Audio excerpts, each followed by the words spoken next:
ఓం నమ శివాయ.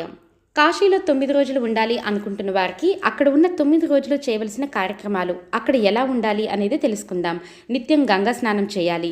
దానం, ధర్మం, దీపారాధన చేయాలి. కాలభైరవ దర్శనం, విశ్వనాథ, అన్నపూర్ణ, కాశీ విశాలాక్షి, డుండి గణపతి, దండపాణి దర్శనం, నిరంతరం భగవన్నామస్మరణం, ఒకరోజు నిరాహారం, తత్వ విచారణ, పంచకోశ ప్రాంతాన్ని దాటకుండా ఉండడం, పెద్దలకు పితృదేవతలకు శ్రాద్ధక్రియలు చేయాలి. ఒకరోజు ఉభయ సంధ్యలలో నిద్రించకుండా ఉండాలి.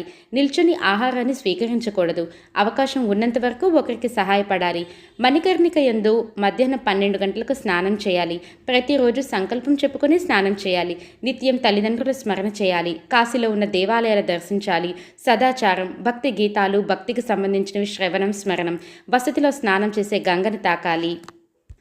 కాశీలో చేసే అతి చిన్న స్వల్పమైన దానము, మంచి పని ఎన్నో కోట్ల జన్మల పుణ్య ఫలితాన్ని ఇస్తుంది.